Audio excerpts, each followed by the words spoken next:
G'day YouTube. Welcome to my crusty shed.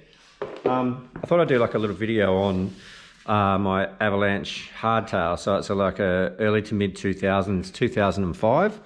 This is the girl just here. So what I'm actually doing right now is a 1x11 conversion sort of thing. So it had, this is the baby here. Okay, so originally had some V-brakes on it. The V-brakes are now gone. I've replaced it with some the Tektro Orion 4 pots sort of thing that came on my GT Force. So, but the main thing is, the reason that I'm doing this video is because I see some questions a lot on the forums about people wanting to do 1x conversions for the Resto-Mod kind of thing. And I'm in the process of swapping some 1x gearing over at the moment. And so because I've gone through this process, I thought I'd just make this video purely for reference. Not an expert, not a doctor, but you know, I like to tinker sort of thing. So what I've done here is, this is the original drivetrain that came with it. So the old Trivative triple chainring, the original LX derailleur, which is still in pretty good condition, and the original 8-speed cassette, and that there is the old crusty threaded bottom bracket. So what I've done is I've obviously put on a Shimano 1146 tooth cassette on my ratchet hub. So the hub is aftermarket, but I did have the 8-speed cassette on there before. So with the original Shimano HG driver style hubs, you can run 8, 9, 10 and up to 11 speed. You can run 11 speed because the spacing is a lot tighter sort of thing. So as you can see, that's the 8-speed cassette versus the 11-speed cassette. There's not a lot of difference in the hub spacing sort of thing. So you can run 11. You can't run a 12-speed cassette. You need a Shimano Micro brine for that, but the HG driver should fit, and it's a pretty tight fit, but it works no problem at all. The bottom bracket, I picked up a Shimano, focus on that, MT800 bottom bracket for it sort of thing, to replace the old threaded one. I've picked up a Deore 1x chainring. Now this is designed to go on 1x10 or 1x11 chainring. So obviously the spacing would be 49mm, not 52. And then I've also got Shimano SLX Shadow derailleur with a clutch sort of things to obviously stop all that chain slap. Now, the reason that you can't go 12 speed is I originally was running this on the frame. So this is the Shimano SX crank and 32 tooth chainring. And I was running this on the bike because it's originally from the Force, and it ran pretty good. The Shimano Dub bottom bracket fit in there, no dramas whatsoever. And I was running the SRAM SX. Now the reason I was running this SRAM group set is because it came on the GT Force, and I basically have changed over to GX and Trivative crank set. So I had these just lying around.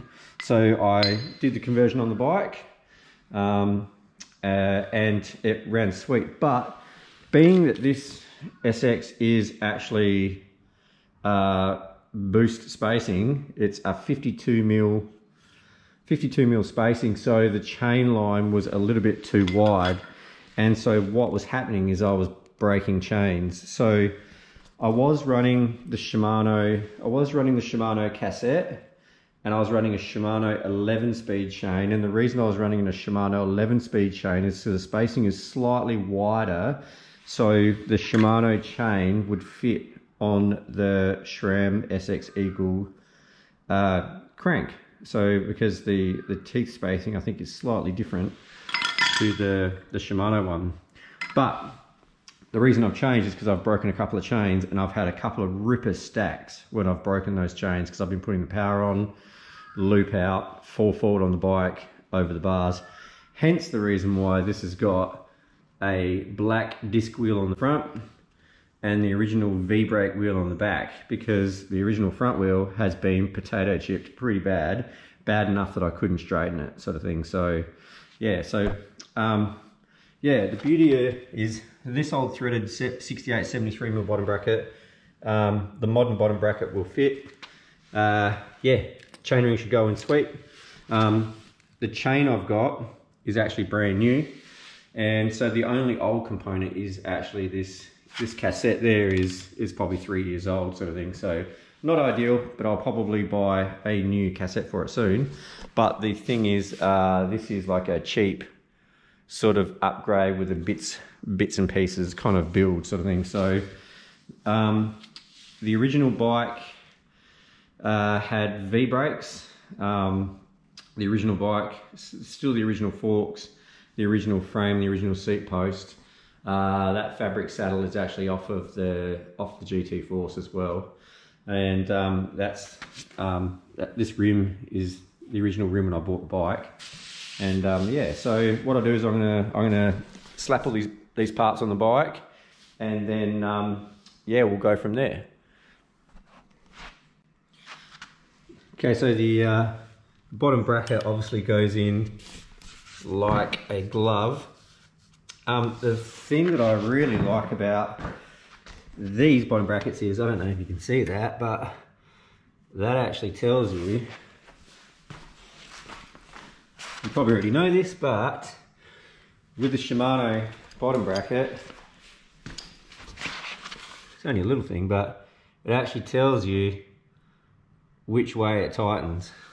I know it's just the thing is the SRAM dub bottom bracket doesn't say. It says which way is left and right, and it's got the 50 Newton meters and then the arrow. So it obviously tells you 50 Newton meters to tighten it. So it tells you which way to go. Now this, I guess, is a little bit more dumbed down for dummies like me, where it says, yeah, 50 Newton. But that actually, yeah, goes in no drama. So yeah, that is cool. Yeah, so 2 little spaces, and she's on. That's the offside. No worries whatsoever. Lovely, lovely. And there is the one by chainring. Very nice. Yeah, so there we go. All done, all fitted up. So yeah, she's got the Deore 1x11 conversion with the SLX derailleur, 11 to 46 tooth, 11 speed Shimano cassette and chain. So yeah, there you go, there you have it, Resto-Mod, I guess you would call it. Bit of a bite check. I've got a 60mm Trivati Husfeld stem on it. Got some Titec 30mm rise bars off an old downhill bike I had with the def grips. The J3 duties that pretty much come with it. Nothing fancy as far as forks go, but it's, they do actually feel not too bad. But this bike is purely for just riding on the bike path with the kids, riding down the pump track with the kids, and basic daily dad duties. So yeah, I guess the only thing really left to do now is just take this down to the pump track, take it for a burn with the kids, and yeah, see how she goes. But yeah, a really simple, cheap, easy conversion. All the parts on here are not very expensive at all. This is a bit of a donor bike. Like I said, it's gone from Facebook Marketplace, $100 bargain, to the retro sort of Resto-Mod that I did to it. And then now it's got the, I guess you call it Resto-Mod sort of thing. So yeah, this bike has, I guess, evolved over the past decade or two. And yeah, she still runs sweet. It's definitely my favorite hardtail. I would much rather ride this than a modern hardtail. I love the little light whippy 26, and yeah, sort of like an ode to the era that I sort of started mountain biking in. So yeah, okay, let's head to the pump track with the kids. We're rolling, dropping in. Careful your pedal. Don't forget to like and subscribe. Turn on notifications to make me feel better. Leave a comment down below. Yeah. Go, bud. No, go to the left. That's the way. That way, yeah. That's the way to go. Feet up, go. Good job.